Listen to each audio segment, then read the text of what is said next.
The honourable member from Winnipeg Centre. If passed, this bill would add to the criminal code the offence of willfully promoting hatred against Indigenous peoples by condoning, denying, justifying, or downplaying the harm caused by the residential school system in Canada.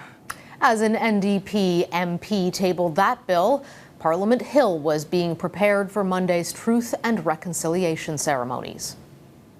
It's a time to reflect on the more than 150,000 First Nations, Inuit and Métis children forced into government-run residential schools and forced away from their families and cultural heritage. It was May 2021 when the horrors of that discovery started being unearthed. But out of that painful discovery rose something beautiful. A dedication by well-known Canadian artist Stanley Hunt. The short lives of missing Indigenous children marked by 130 unsmiling images, painted black for that dark time in history. Stanley, thank you so much for joining us. I'm happy to be here. Stanley, you are a renowned artist. You have created totem poles around the world, but I imagine this one was different for you somehow. Can you tell us about what the experience of creating this was like? Doing other projects that are, in Argentina and the United States and Canada and over in Holland and things. Most of those projects were done using your brain right from beginning to end. And this project, I found we were using our heart more than we used our brain to make this project what it was for the children all around the world that didn't make it home from these schools. The monument was made to tell the truth. It took a lot of nerve, really, I'm going to say, to place a cross on your monument inverted upside down, and to put the Canadian maple leaf upside down, along with the RCMP and Northwest Mounted Police both upside down.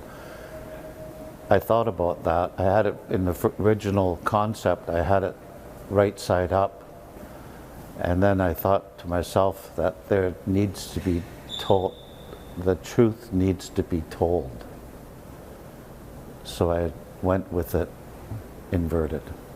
And what did it feel like to you when you made that decision to invert those symbols? I didn't write Canadian history. I'm just marking a time in Canadian history that's very dark, and that there were some very bad decisions made. If you look closely at the monument in the raven's beak, he's cradling the seed of life. And then as the raven's looking down the monument, he sees the cross and the RCMP and the Canadian maple leaf right side up. And the raven's our creator. He's also the trickster. So he has been created to help us find these children, and not just to find them, but I'm really hoping that they'll go and find each one of these children's names, how old they were, where they came from, and they get a proper burial. These little children had names.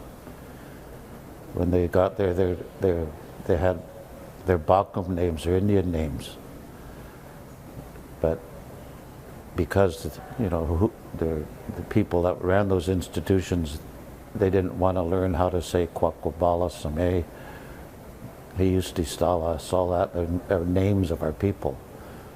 So they gave us Christian names. Like, I'm Stanley. There's my brother Richard and Henry and David and Tony. Stanley, you mentioned being given the name Stanley. What is your real name? Kwakiutl First means that my grandpa Ori was a chief in Fort Rupert, and that's one of his chief's names. It means people come to my house to speak and to feast. It's actually a big chief's name. I'm not a chief because I have that name, but I'm very honored to have a name such as that. An incredible name with so much history and ancestry and pride behind it, and the way that you talk about finding these children and not just the numbers. or the Christian names, the identity, the empowerment of giving that back that you're expressing in this monument. It's so full of meaning. And I wonder for you, what meaning there is in Truth and Reconciliation Day. What do you think of that day being named, and what are you reflecting on for it? Well, what I'm hoping happens is you look on TV and almost daily there's another program about truth and reconciliation. We haven't really defined what that means. There hasn't, it's very a vague word, truth and reconciliation.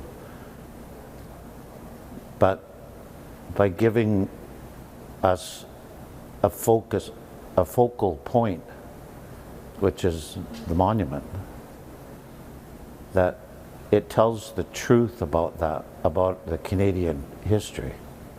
And not just Canadian history, it tells you the truth about history all around the world.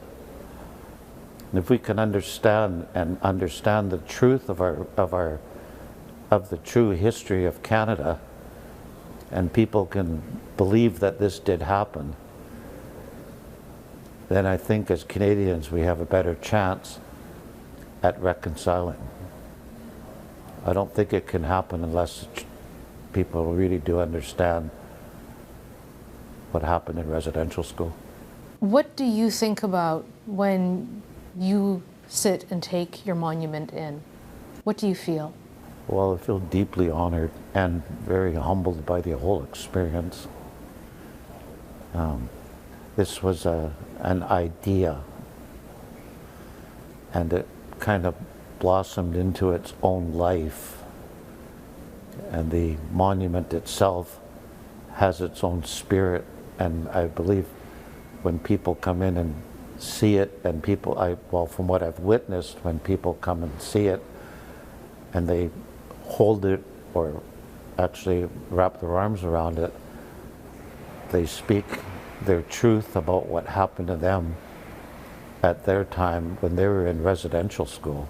Stanley, thank you so much for joining us and for sharing this incredible monument that you've created and sharing with Canadians the stories of so many who I know you hope this will help to identify and remind Canadians of this very dark and terrible chapter in our history.